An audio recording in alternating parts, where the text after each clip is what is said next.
Hello everyone. स्वागत है आप सभी का आपके अपने चैनल रिचार्ज क्रिएटिविटी में। आज हम बहुत दिनों बाद यहाँ पर एक क्लास ले रहे हैं जो कि बीएड डिपार्टमेंट से है और इसके अंदर जो हमारी फाइनल टीचिंग का जो प्लान तैयार किया जाता है, लेसन प्लान, उसको बताने जा रही हूँ।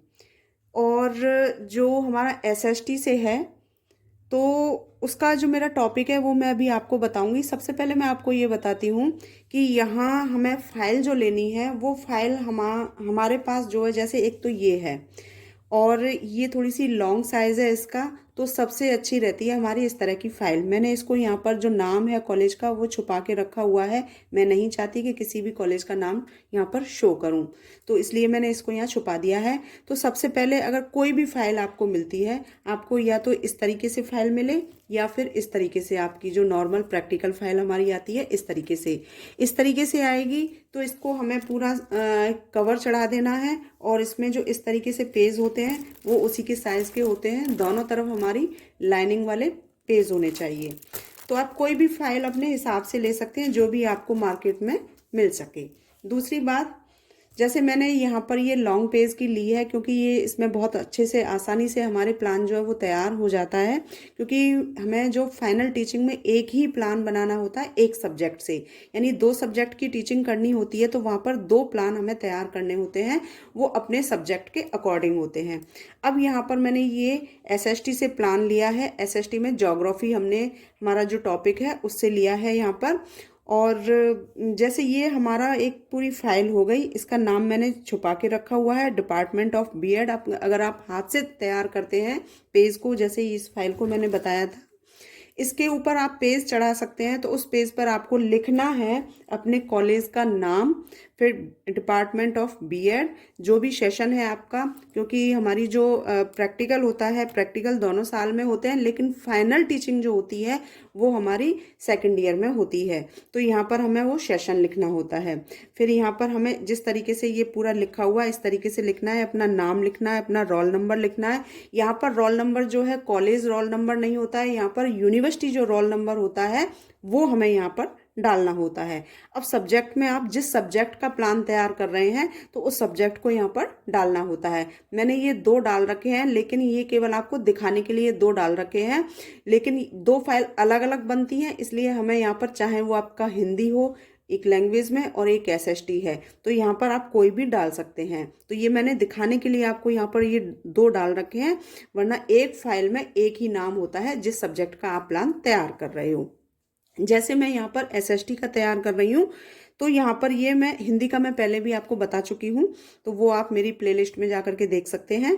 तो यहाँ पर आपको एसएसटी का बताने जा रही हूँ, तो यहाँ पर केवल एसएसटी डालना है। मैं और भी यहाँ पर प्लान डाल चुकी हूँ, संस्कृत का भी डाल दिया है, हिंदी का भी डाल दिया है, साइंस का भी डाल दिया है। मैंने बहुत सारे प्लान इसके अंदर डाले हैं, तो आप मेरे यूट्यूब चैनल पर प्लेलिस्ट में जा करके आप मेरे प्लान को देख सकते हैं। अब हम कैसे बनाया है प्लान ये बताने जा रहे हैं। तो सबसे पहले हम यहाँ पर ये देखते हैं, ये फाइल हमारी हो गई। फाइल में बनाने के बाद हमने जैसे ये प्लान तैयार किया है, अब मैं आपको पूरा प्लान एक साथ बता देती हूँ। तो अभी तो पहले ये पेज नंबर मेरा 1 है, तो यहाँ पर हम पूरा एक साथ इस तरह से रख रहे हैं। फिर हमें दोनों पेज पर कवर करना होता है, तो वो मैं आपको बाद में बताऊंगी। जैसे ये हमारी पाठ योजना एक ही है, इसमें एक ही बनना है, इसलिए हम यहाँ पर 1 डालेंगे। तो यहाँ दिनांक हमारी वही आएगी जिस दिनांक का आपका प्रैक्टिकल होता है, तो उसी दिनांक को उसी समय हम उसी दिन डाल देते हैं। जो कक्षा आपको अलॉट की हुई है आप उसी कक्षा का यहाँ पर रखेंगे जो आपको अपने महाविद्यालय से मिली थी मैक्रो टाइम के, जब मैक्रो टीचिंग की थी उस समय। उसके बाद हमारा विषय जो भी आता है, तो यहाँ पर हमने सामाजिक विज्ञान यानी कि एसएसटी लिया है। इसके अंदर उपविषय हमने जो लिया है वो लिया है खगोलीय पिंड, तो उसके अंदर जो आता है हमारा भूगोल के अंदर, तो ये हमारा उपविषय हो गया। अब इसके अंदर हम किस प्रकरण को ले रहे हैं जिस पर भी हम चर्चा करने जा रहे हैं, जिसको हम पढ़ाने जा रहे हैं, तो वो हमारा जो प्रकरण आता है वो आता है सौर मंडल। तो यहाँ सौर मंडल पाठ को हम यहाँ पर आपको पढ़ाने जा रहे हैं। तो जो प्लान हमने बनाया है वो बनाया है सौर मंडल पर। अब यहाँ पर चक्र यानी कौन सा पीरियड आपको दिया गया है, तो वो कॉलेज की तरफ से है, तो आप उसी यहाँ पर चक्र को डालेंगे। और अवधि इसकी होती है 36 मिनट्स, यानी कि पूरा आधा घंटा होता है इसका। तो यहाँ पर जो हमारी मैक्रो टीचिंग में आपको बताया जाता है उसके अकॉर्डिंग यहाँ पर 36 मिनट्स है हमारा। तो ये हमारा पूरा इतना विवरण हो गया। अब यहाँ पर जिस विद्यालय से आप बीएड कर रहे हैं वहाँ पर आपको ये डालना होता है। ये इसके दो ऑप्शन होते हैं, या तो आप अपने उसी विद्यालय का डालिए जहाँ से आप बीएड कर रहे हैं, या फिर जहाँ पर आप टीचिंग करने जा रहे हो यानी कि फाइनल टीचिंग करने जा रहे हो उसी विद्यालय का नाम यहाँ पर डालें। तो वो आपके अपने कॉलेज के जो शिक्षक हैं वो आपको सजेस्ट करेंगे कि आपको यहाँ पर क्या डालना है। ठीक है। इसके बाद हमारा प्लान जो है उसकी पूरी रूपरेखा है वो इस तरीके से आती है कि शिक्षण बिंदु हमारे जो जो आते जाएंगे वो यहाँ पर ये पूरा कॉलम हमारा लास्ट तक शिक्षण बिंदु के माध्यम से चलता चला जाएगा। और कुछ कंपोनेंट्स हमारे होते हैं जो कि घटक हैं, वो कौन कौन से हैं। अब सामाजिक विज्ञान के अलग होते हैं, विज्ञान के अलग होते हैं, हिंदी के अलग होते हैं, हिंदी में भी 3 प्रकार के होते हैं, तो सबके अलग अलग होते हैं। तो उसी तरीके से तो यहाँ पर ये सामाजिक विज्ञान का है, तो ये जो घटक रखे गए हैं यहाँ पर वो सामाजिक विज्ञान के रखे गए हैं। फिर उसके बाद हमारे शिक्षण बिंदु के अंदर कौन कौन से ऐसे शिक्षण बिंदु हैं जिन पर हमें वर्क करना है। तो यहाँ पर विशिष्ट उद्देश्य हो गए। विशिष्ट उद्देश्य के अंतर्गत हम यहाँ पर ये देखते हैं कि छात्रों को खगोलीय पिंडों के विषय में जानकारी प्रदान करना। तो जो भी छात्रों के विषय में उससे हम अवगत यहाँ पर कराने जा रहे हैं तो वो विशिष्ट उद्देश्य कहलाते हैं। तो इस तरीके से यहाँ ये विशिष्ट उद्देश्य हमारा आ गया। इसके बाद विशिष्ट उद्देश्य के अंतर्गत जो भी हमारा जैसे अपेक्षित व्यवहार परिवर्तन हम किस रूप से कर रहे हैं बालक का, तो वो आएगा यहाँ पर सौर मंडल। तो सौर मंडल के विषय में हम यहाँ पर ज्ञान प्राप्त कर सकेंगे छात्र, तो उस चीज़ को हमने यहाँ पर लिखा है। जैसे जैसे यहाँ पर रखा है आप बिल्कुल एज इट इज़ अपने प्लान को उतार सकते हैं अपने सब्जेक्ट के अकॉर्डिंग। अगर आपका यही टॉपिक है या आप यही टॉपिक लेना चाहते हैं तो आप बिल्कुल इसी को एज इट इज़ रख सकते हैं, इसमें कोई भी परेशानी नहीं है। तो यहाँ पर हमारा एक पेज का जो वर्क है उसको हमने इसी पेज पर रखा है क्योंकि हमारी पूरी क्रिया इस पेज के बाद से शुरुआत है। तो यहाँ से हमने जो जो हमारी एक्टिविटीज़ होनी है उस चीज़ को बता दिया। जैसे पूर्व ज्ञान है तो वो सौर मंडल से संबंधित होगा। फिर सहायक सामग्री कौन कौन सी रखनी है तो वो हमने यहाँ पर रख ली हैं। तो ये हमारा एक पेज का जो है या नंबर 1 में जो है हमारी जो जो एक्टिविटीज़ थी वो हमने यहाँ पर पहले पेज में शो कर दी हैं। अब पाठ योजना जो है हमारी शुरू होने वाली है, तो मैं आपको इसको दोनों तरफ से पेज हैं उस तरीके से दिखाऊंगी जैसे कि ये है। तो यहाँ पर ये हमारी प्रस्तावना जो है शुरू होती है। हर प्लान की एक प्रस्तावना होती है, उसके अंदर हमें घुसना होता है तभी जाकर के किसी भी टॉपिक को हम क्लियर कर सकते हैं। तो यहाँ पर प्रस्तावना है, प्रस्तावना में प्रश्न पूछे जाते हैं, छात्र उसका उत्तर देते हैं। और जो हमारे प्रश्न होते हैं वो एक सीक्वेंसी होती है उनमें, ताकि हमारी जो भी हमारा टॉपिक है वो आसानी से निकल सके। अब जैसे सौर मंडल हमारा प्रकरण है तो हमने यहाँ लास्ट वाले क्वेश्चन में सौर मंडल रखा है जो कि छात्र के नाम से ही मुख से निकलवाना होता है, तो वो हमारे लिए एक प्रॉब्लमेटिक होता है। तो ये हमारा लास्ट वाला जो क्वेश्चन है वो प्रॉब्लमेटिक यानी समस्यात्मक हो गया और उसी के विषय में हम यहाँ पर बच्चे को अवगत कराएंगे। तो यहाँ पर उद्देश्य कथन ये आ गया। उद्देश्य कथन में आज हम सौर मंडल नामक पाठ का विस्तृत रूप से अध्ययन करेंगे जो हमने इस पाठ से शुरुआत किया और इस पेज में हमने समाप्त किया। तो यहाँ पर जिस चीज को हम समझा रहे हैं तो मेन चीज हमारा सौर मंडल में हमारा सूर्य आता है, तो उसी से संबंधित हमने यहाँ पर एक चित्र लगा दिया है। इसी से संबंधित आपको भी इसी तरीके से करना है। अब मैंने जैसे अभी आपको बताया था कि अगर आपके पास आपका या तो यही टॉपिक है तो आप एज इट इज इसको उतार सकते हैं। मैं सारी चीजें बोल करके नहीं बता रही हूँ लेकिन आप इसको उतार सकते हैं, जहाँ आवश्यकता है तो मैं इसको बोल करके भी दिखा रही हूँ। तो ये हमारा यहीं तक हो गया। इसके बाद हमारा ये पेज हमें चेंज करना है, तो अब मैं इस पेज को चेंज कर देती हूँ और जैसे कि ये है। अब यहाँ से हमारी प्रस्तुतिकरण है। प्रस्तुतिकरण में हमारे पहले पेज पर और दूसरे पेज पर, यानी कि इस पेज पर भी 3 हमें कॉलम बनाने हैं, शिक्षण बिंदु का, छात्र अध्यापक क्रियाओं का, छात्र क्रियाओं का। दूसरे पेज पर भी 3 कॉलम बनाने हैं, विधि प्रविधि, श्यामपट्ट कार्य और सहायक सामग्री। इस तरीके से अब शिक्षण बिंदु में प्रस्तुतिकरण आ गया। प्रस्तुतिकरण में प्रथम सोपान यानी कि फर्स्ट स्टेप जो है हमारा वो आएगा जिसमें ज्ञानात्मक रखना है। अब इस ज्ञानात्मक में हम किस चीज का ज्ञान करा रहे हैं बालक को, तो यहाँ पर जो हमारा टॉपिक है है, यानी कि जो पैराग्राफ है हमारा, उसके अंदर हमने लिया है खगोलीय पिंडों से अवगत कराना। यानी हम किस चीज से अवगत करा रहे हैं, तो वो खगोलीय पिंडों से अवगत करा रहे हैं। तो यहाँ पर हमने इसको पहले ही शो कर दिया ताकि एग्जामिनर हमारे इस चीज को देखे तो वो यहीं से समझ जाए कि हम किस चीज को यहाँ पर पढ़ाने जा रहे हैं। और यहाँ पर हमने पूरा एक पैराग्राफ लिख दिया है, और जो मेन पॉइंट है हमारे लिए उस पॉइंट को हमने हेडलाइट कर दिया है ताकि वो आराम से समझ सके, देख सके। और साथ में अब यहाँ पर जब आप पाठ को समझा रहे होते हैं पूरा, तो वहां पर छात्र कौन सी एक्टिविटी करते हैं, यानी कि छात्र उसको ध्यान से सुन रहे होते हैं। और ये हमारी एक्टिविटी क्या कहलाती है, व्याख्यान विधि। ठीक है, इस तरीके से अब हमने पूरा पैराग्राफ पढ़ा दिया। पूरा पैराग्राफ पढ़ाने के बाद हमारे बोधात्मक प्रश्न आते हैं।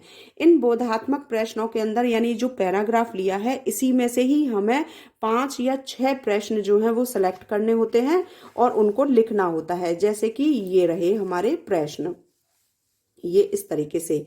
इसके अंदर हमने यहाँ पर ये एक एक करके प्रश्न रखे हैं। यहाँ पर हमने 5 प्रश्न लिए हैं, तो 3 इसमें आ गए और बाकी के 2 हैं वो अगले पेज में आएंगे।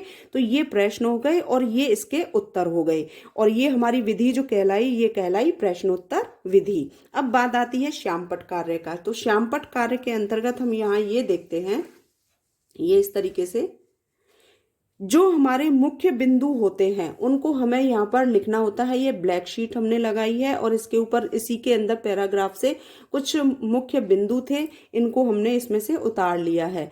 तो यहाँ पर वो कौन कौन से बिंदु हैं आप इसको देख सकते हैं। अब इसी से संबंधित ये हमारी सहायक सामग्री हो गई। तो सहायक सामग्री में हमने जो सौरमंडल हम पढ़ाने जा रहे हैं, यानी कि खगोलीय पिंडों से अवगत जो कराया है, जो पैराग्राफ पहला वाला है हमारा, इससे अब जो अवगत कराना है, तो इसी से संबंधित हमारा एक चित्र होगा। और यह एक हम अपने क्लासरूम में जो एक चार्ट हम हैंग कर देते हैं, तो वो चार्ट जो हमारा इसी से संबंधित होता है। और यहाँ पर ये हमारे लिए मुख्य चार्ट होता है बच्चों के लिए, और ये जो हमने यहाँ पर सहायक सामग्री लगाई है ये होती है एग्जामिनर्स के लिए। ये एग्जामिनर्स भी अच्छे से समझ जाता है और साथ ही साथ फाइल भी हमारी अट्रैक्टिव बन जाती है, जिससे नंबर जो हमारे बहुत अच्छे आ जाते हैं। कुछ हमने अपने हाथ से ही बना दिया, जैसे कि ये सूर्य का है। तो इस तरीके से ये पहला हमारा सोपान था, उसको हमने यहाँ पर आपको दिखा दिया। अब हम दूसरा सोपान आपको दिखा देते हैं। इसी तरीके से हमने यहाँ पर 2-3 बना सकते हैं आप, मैंने यहाँ पर 2 रखे हैं।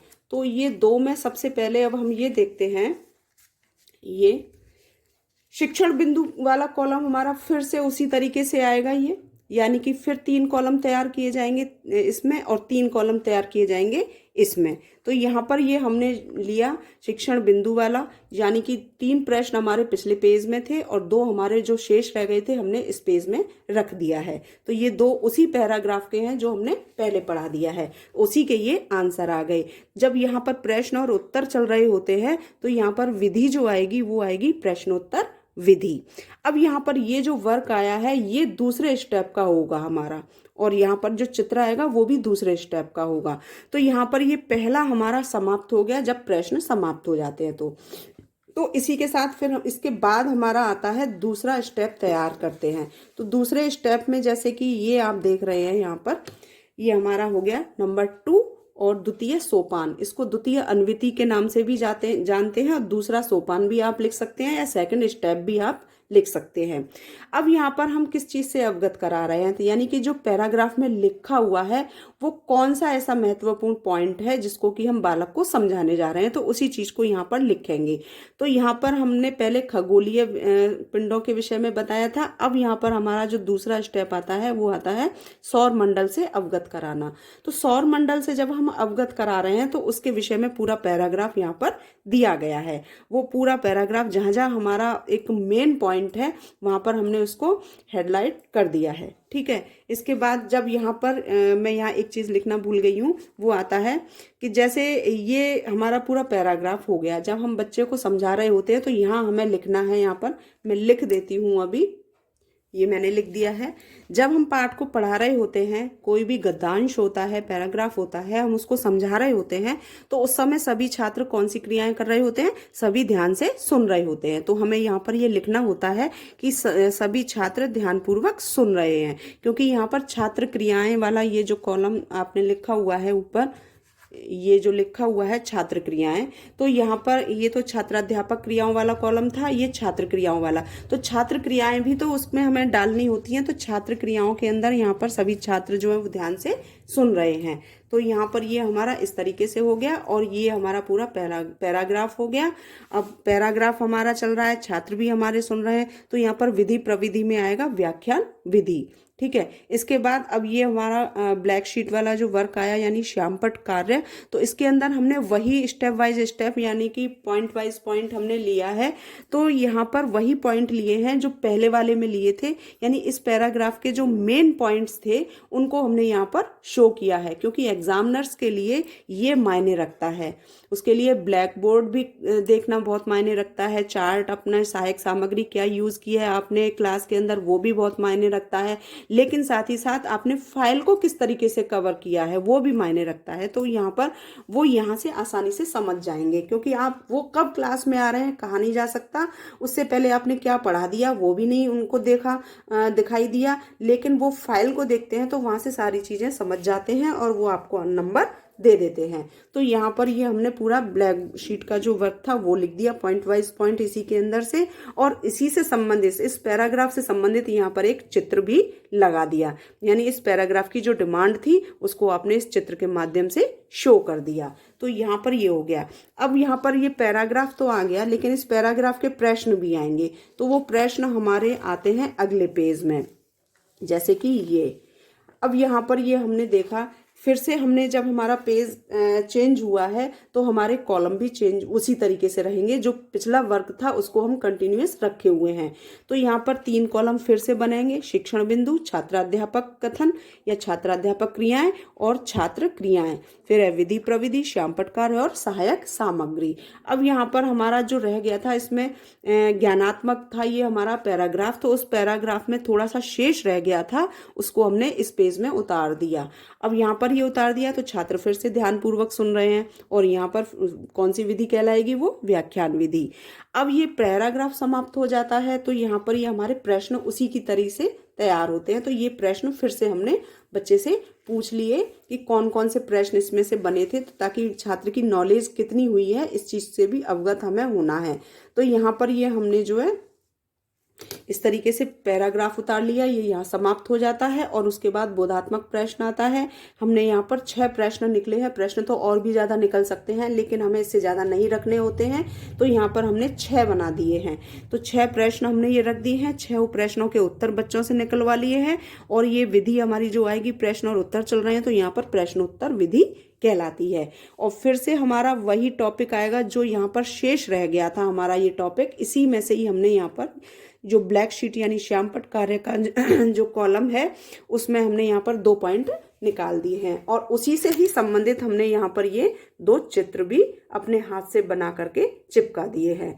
तो ये सारी प्रक्रिया हमारी 2 स्टेप हमने लिए, दोनों स्टेप में 2 पैराग्राफ लिए, दोनों पैराग्राफ को समझा दिया, उसकी बच्चों से उत्तर निकलवा लिए, उसका एक ब्लैक शीट से हमने मुख्य बिंदु थे उनको उतार दिया, प्लस हमारा एक जो चार्ट था वो भी हमने यहाँ पर उसको शो कर दिया, ताकि बच्चे भी समझ जाएं आसानी से, और जो एग्जामिनर्स हैं वो भी हमारे प्लान को देख करके खुश हों और हमें अच्छे से मार्क्स दें। तो ये तो यहाँ तक हो गया। अब अंतिम जो हमारा पेज आता है यानी पाठ समापन की तरफ, तो वहां पर हम ये देखते हैं कि यहाँ पर पुनरावृत्ति प्रश्न आता है लास्ट में।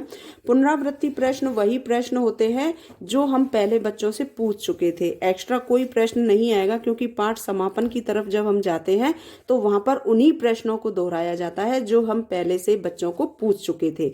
उन्हीं प्रश्नों को लास्ट में हमें पाठ के अंदर रखना होता है। अब यहाँ पर क्या करना होता है, हमें उत्तर नहीं लिखना, यहाँ पर हमें ब्लैक बोर्ड पर भी उत्तर नहीं लिखना, हमें केवल बच्चों से एक एक करके उन्हीं प्रश्नों को पूछना है और उत्तर उनका सुनकर के संतुष्ट होना है कि उन्होंने सही दिया है, क्योंकि हम पाठ को पहले 2 बार करा चुके हैं। तो इसीलिए जब 2 बार करा चुके हैं तो वो पुनरावृत्ति प्रश्न हमारे कहलाते हैं। और यहाँ पर दोनों स्टेप से हमने लिए हैं तो ये 8 प्रश्न आ गए, यानी 4-4। अगर आप 3 लेते हो तो 10 प्रश्न भी रख सकते हो, 12 प्रश्न भी रख सकते हो वहां पर, लेकिन 8 प्रश्न से कम नहीं रखना होता फाइनल टीचिंग प्लान के अंदर। तो यहाँ पर ये हमारे प्रश्न उत्तर पूरे हो जाते हैं, पाठ समापन हो जाता है। पूरी तरह से हमने सारी प्रक्रियाएं यहाँ पर कर ली हैं। अंत में जो हमारा लास्ट में ये थोड़ा सा कॉलम हमने छोड़ा है, वो केवल इस वजह से छोड़ा है क्योंकि यहाँ पर पर्यवेक्षक की टिप्पणी लिखनी है। अगर वो चाहें तो कोई टिप्पणी देना चाहें कि आपने कैसा पाठ पढ़ाया, या नहीं सही लगा या अच्छा लगा, एक्सीलेंट है, जो भी है वो अपनी तरफ से आपको कमेंट देना चाहें तो वो यहाँ पर लिख सकते हैं। और नीचे हमने यहाँ पर सिग्नेचर का भी लिख दिया है, हस्ताक्षर लिख दिया है, ताकि वो अपने यहाँ पर सिग्नेचर कर दें। क्योंकि जब तक उनके 3 एग्जामिनर्स आते हैं, तीनों एग्जामिनर्स के अगर सिग्नेचर यहाँ पर नहीं होंगे तब तक हमारा प्लान जो है वो कंप्लीट नहीं माना जाएगा। तब तक वो हमारा प्लान जो है कंप्लीट नहीं होता है जब तक कि 3 यहाँ पर सिग्नेचर नहीं हो जाते हैं। तो इस तरीके से यहाँ पर ये हमारा पूरा सौर मंडल से संबंधित मैंने आपको ये पूरी एक पाठ योजना दे दी है और आपको समझ में भी आया होगा, क्लियर भी है बिल्कुल। और जैसा कि ये सौर मंडल के विषय में मुझसे पूछा गया था तो मैंने उसी के आधार से ये पाठ योजना तैयार की है और बहुत नज़दीक से दिखाने की कोशिश की है। आप चाहें तो इसको अपने हिसाब से और चेंज करके बना सकते हैं, आप चाहें तो एज इट इज़ इसको रख सकते हैं, क्योंकि ये बिल्कुल सही पाठ योजना है। आपको बिना किसी मेहनत के या इधर उधर भाग दौड़ के आप एज इट इज़ इसको भी रख सकते हैं। और अब प्रैक्टिकल टाइम है, प्रैक्टिकल होने वाले हैं बीएड सेकेंड ईयर के लिए, तो आप इसको अपने हिसाब से अपने सब्जेक्ट के अकॉर्डिंग बना सकते हैं। आपको अगर अपने किसी और सब्जेक्ट से प्लान चाहिए तो मुझे कमेंट बॉक्स में भी बता सकते हैं। वीडियो अगर पसंद आई है तो प्लीज़ वीडियो को लाइक करना ना भूलें, इसको शेयर करना भी ना भूलें उन बच्चों तक जहां इसकी आवश्यकता है। साथ ही जो पहली बार मेरे चैनल से जुड़ रहे हैं तो मेरे चैनल को सब्सक्राइब ज़रूर कर लें और साथ में जो बेल आइकॉन है उसको भी प्रेस कर लें ताकि वीडियो की हर नोटिफिकेशन आपको समय से मिलती जाए। वीडियो देखने के लिए आप सभी का बहुत बहुत धन्यवाद। नमस्कार।